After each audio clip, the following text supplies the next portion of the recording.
Imagine a player who dominates a sport without ever stepping on the court. She's outshining LeBron, making billionaires gamble millions, and saving an iconic brand from collapse. All from the bench, injured, watching, sitting. How is that even possible? 5 years ago, this would have sounded impossible. Today, it's reality. And what's coming in 2026 isn't just history, it's a cultural earthquake that will redefine basketball, women's sports, and the power of one extraordinary athlete. Can anyone stop the Caitlyn Clark effect? The answer might surprise you. It isn't fading, it's just beginning. Well, a young fan of Caitlyn Clark just received what she's calling the best Christmas present ever. Caitlyn Clark dominates. PSA just released their 2025 data, and the sports world is still trying to process what it means. For those who don't know, PSA is the company that grades trading cards and essentially sets the standard for the entire collectibles industry. PSA graded cards and just basically kind of break down the process of how this works. When PSA speaks, collectors listen. When PSA releases their annual rankings, it tells you exactly who matters in sports culture. And their 2025 report just confirmed something absolutely extraordinary. Caitlyn Clark became the #1 most collected active basketball player in the world. Let that sink in for a moment. She didn't just crack the top 10. She didn't just make a respectable showing. She obliterated everyone. She beat LeBron James, a man who has been the face of basketball for 2 decades, a guy with 4 championships. Caitlyn Clark and LeBron James. I mean, there's their game. There's actually some parallels between their game. 4 MVP awards and the all-time scoring record. She beat every single active NBA player on the planet. And here's the kicker. She did it while sitting on the bench injured, unable to play a single meaningful game. This isn't a fluke. This isn't a temporary spike. This is a fundamental shift in how sports culture operates. But the dominance doesn't stop there. PSA released a geographical breakdown, a map showing the most graded active athletes by state. When you pull up the basketball category, it's not even a competition. It's Clark country. Almost every single state in America, from coast to coast, people are sending in Caitlyn Clark cards to get graded more than anyone else. The visual representation is stunning. It's like looking at an electoral map where one candidate won everything.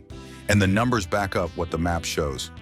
She had 3 of the 10 most graded cards overall in 2025. Not just basketball cards, all sports cards. Football, baseball, basketball, hockey, everything. She's competing with Patrick Mahomes, with Shohei Ohtani, with Connor McDavid, and she's winning. But here's where it gets truly insane. In 2024, Caitlyn was ranked #6 in most collected basketball players. Respectable, but not dominant. In 2025, while missing most of the season due to injury, she jumped to #1. Think about the trajectory that represents. Think about what has to happen for someone to go from 6th place to 1st place while being unable to do the thing they're famous for. Ryan Hogg, the president of PSA, didn't mince words when he addressed the phenomenon. He said clearly that this kind of momentum in the hobby is only seen from the most elite athletes. This isn't about basketball anymore, he explained. This is about cultural impact that transcends the sport. When you can dominate the collectibles market while watching games from the bench, you've achieved something that very few athletes in history have managed. You've become bigger than your sport. You've become a cultural icon whose value isn't tied to whether you're currently competing. Your name alone carries weight. Your image alone drives markets. And this explains why some of the most powerful people in the world are making massive bets on what Caitlyn will do in 2026. We're talking about millions of dollars of their personal wealth, and it all revolves around one company, Nike. Caitlyn Clark saves Nike. To understand what's happening right now, you need to understand how badly Nike has been struggling. As of May 2025, their stock price was down nearly 60% since 2021. 60%. We're talking about one of the most recognizable brands on the planet, a company that defined sports culture for generations, bleeding value at an alarming rate. Financial analysts were openly questioning whether Nike had lost its edge. The company that once set trends was now struggling to keep up. Brands that didn't even exist a decade ago were stealing market share. Companies like On Running, Hoka, and other upstarts were making Nike look old, slow, and out of touch. The swoosh that once meant dominance now felt like a relic from a bygone era. But not everyone knows the story behind the iconic Nike swoosh. Investors were panicking, employees were worried. The entire sports apparel industry was watching Nike's decline and wondering if the giant could ever recover. And then there was the Caitlyn Clark signature shoe situation. After the game, Caitlyn autographed her game-worn shoes, which became a perfect symbol of everything wrong with Nike's decision-making. Fans were absolutely livid. They wanted her shoe in 2025. The demand was obvious, the market was screaming for it, and Nike had the opportunity to capitalize on the most marketable athlete in women's sports. It didn't happen. A'ja Wilson, the WNBA's most dominant statistical player, got her signature shoe first. Now, A'ja absolutely deserves recognition. She's an incredible athlete and a multiple-time champion. But from a pure market perspective, people were asking the obvious question: why is Caitlyn, the biggest draw in women's sports, the person who sells out arenas and drives television ratings, not getting her shoe when she's clearly the one everyone wants to buy? Whether it was production issues, strategic miscalculation, or Nike just moving too slow through their bureaucratic processes, the result was the same.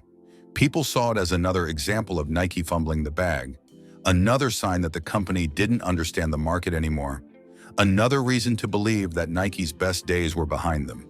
But here's where the story takes a dramatic turn, because something is happening behind the scenes right now that should make everyone pay attention. December 22nd, 2025, Tim Cook, the CEO of Apple, one of the most valuable companies in the world, the CEO of Apple, but you may not be as familiar with how he got there, bought 50,000 shares of Nike stock. Now let's put this in perspective. Tim Cook doesn't need to make risky investments. He's sitting on more wealth than most people can comprehend. He could park his money in treasury bonds and index funds and never work another day in his life. When someone at that level, someone with access to the best financial advisors and market intelligence money can buy, puts millions of their personal wealth into a struggling company, they know something. They've seen something the general public hasn't. They've done research that goes beyond what quarterly earnings reports show. They're confident about something that hasn't been publicly announced yet. And Tim Cook isn't alone. Elliott Hill, Nike's CEO, bought approximately $1 million worth of Nike stock at the end of 2025. Showed that CEO Elliott Hill bought about 16,000 shares of Nike. Somebody quickly do the math. Think about what that means. The CEO is betting on his own company with his personal money. That's not something you do casually. That's not something you do unless you know something big is coming. If you're the CEO and you know your company's about to tank, you're not buying $1 million worth of stock. You're selling. You're getting out before everything collapses, and you're probably getting nailed for insider trading. But Elliott Hill is buying. He's putting his money where his mouth is. He's making a public statement of confidence that can't be misinterpreted, and the quarterly results are starting to validate that confidence. During a recent business call, Hill revealed that Nike's business in North America went up 9% to $5.63 billion in the last fiscal quarter. 9% growth. After years of decline, after all the doom and gloom predictions, the rebound is starting. The numbers prove it. The trajectory is changing. And what's driving it? What's the catalyst for Nike's resurrection? Caitlyn's signature shoe. Nike's secret weapon. On December 31st, Caitlyn appeared on the New Heights podcast with Travis and Jason Kelce, two of the biggest personalities in sports media. The conversation was wide-ranging, covering everything from her college career to her recovery from injury. Missed 4 games with that groin injury. Playing 28 minutes tonight. But buried in that interview was a revelation that should have every sneaker enthusiast, every investor, every basketball fan paying close attention. The host asked her about her involvement in the shoe design process, whether she was picky about what technology went into her signature model. Her response was illuminating. She admitted she's extremely particular about what she wears on court. She mentioned loving certain Kobe models, specific shoes with performance characteristics that meet her exacting standards. And then she said something that sent ripples through the sneaker community. Whatever went into her signature shoe needed to be the equivalent of that technology or even better. And then came the bombshell. It's going to be even better. There's going to be new technology that's never been used before, technology specifically developed for her shoe. She wouldn't reveal exactly what it is, but she made it clear that people will be excited. Let that sink in. Nike, a company that's been making basketball shoes for decades, a company that's worked with Michael Jordan, Kobe Bryant, LeBron James, and every other basketball legend you can name, is developing new technology specifically for Caitlyn Clark. This isn't just slapping her name on an existing model with different colors. This isn't a cosmetic collaboration. This is Nike's innovation department, the same team that created Flyknit and React Foam and Air technology, working on something revolutionary. The marketing machine is already ramping up. Nike dropped a Christmas commercial featuring Caitlyn that created the From Anywhere tagline. 2 words. Well, a young fan of Caitlyn Clark just received what she's calling the best Christmas present ever. That perfectly captures what makes her special. She doesn't need to be close to the basket. She doesn't need ideal conditions. She can score from anywhere on the court, at any time, in any situation. That's her superpower, and Nike is building an entire marketing campaign around it. This isn't a slow roll anymore. This isn't Nike testing the waters or hedging their bets. They're going all in. The shoe drops in 2026, date still to be confirmed, but it's coming. And here's what we know for certain. 2 of the smartest CEOs in the world, men who have built and maintained multi-trillion-dollar companies, are putting their personal fortunes on the line betting this will succeed. Tim Cook and Elliott Hill aren't gamblers. They're calculators, they're strategists who have access to data and market research that would make your head spin. And they're both betting big on Caitlyn Clark and Nike in 2026. That should tell you everything you need to know about what's coming. Caitlyn Clark, appointment TV. Now imagine when she actually hits the court again, because this is where the roof is going to be blown off Gainbridge Fieldhouse, and every lingering narrative that the WNBA's success is due to any factor other than Caitlyn is going to be obliterated. Let me paint you a picture of what happened in May 2025, because it perfectly illustrates what we're about to witness on a much larger scale. Caitlyn suited up for her first game in 6 months, a preseason exhibition against the Brazilian national team. This wasn't a playoff game. This wasn't even a regular season game. This was a scrimmage, a tune-up game, the kind of contest that normally attracts maybe a few hundred people if you're lucky. She sold out Carver Hawkeye Arena in minutes. Right now, the silence inside Carver Hawkeye Arena is deafening. The buzz was so intense that ESPN, a network that carefully calculates which events are worth broadcasting nationally, decided to televise the game. Again, this is a preseason exhibition game against a no-name international team. 1.3 million people tuned in. To put that in perspective, the 2025 WNBA Finals averaged 1.5 million viewers. A meaningless preseason game featuring Caitlyn Clark nearly matched the viewership of the championship series for the entire league. But here's the crucial detail that makes this comparison even more staggering. You have to keep in mind that the finals numbers were calculated using Nielsen's new ratings methodology that counts millions more devices and streaming platforms. Those numbers are inflated compared to games earlier in the 2025 season and definitely compared to previous years. So when you're comparing apples to apples, a Caitlyn Clark preseason game likely outdrew the WNBA Finals. Let that sink in. The most important games of the season, featuring the league's best teams competing for a championship, couldn't generate as much interest as watching Caitlyn shake off rust against a team most Americans had never heard of. That's not a slight against the other players. That's just the reality of what Caitlyn represents in terms of drawing power and cultural relevance. So what happens in 2026 when Caitlyn steps on the court with her new shoes on, with the full Nike marketing machine behind her, with a full off-season of hype building, with every sports media outlet in America covering her return? The viewership is going to be off the charts. We're finally going to see the real impact of those inflated Nielsen ratings working in women's basketball's favor instead of masking decline. Her first game of the 2025 season against the Chicago Sky drew 2.7 million viewers, and that was with the old methodology before Nielsen's changes kicked in. With the new methodology, with the Nike shoe launch creating a cultural event, with the narrative of her return from injury dominating every sports conversation, I'm going to make a prediction right now that I want you to hold me accountable for. She draws over 5 million viewers in her return game. You can tell me in the comments if you think I'm over or under, but I'm standing by that number. 5 million viewers for a regular season WNBA game. That would put her in the same territory as NBA playoff games. That would make her appointment television on par with the biggest events in all of basketball. And here's the thing that makes this prediction even safer.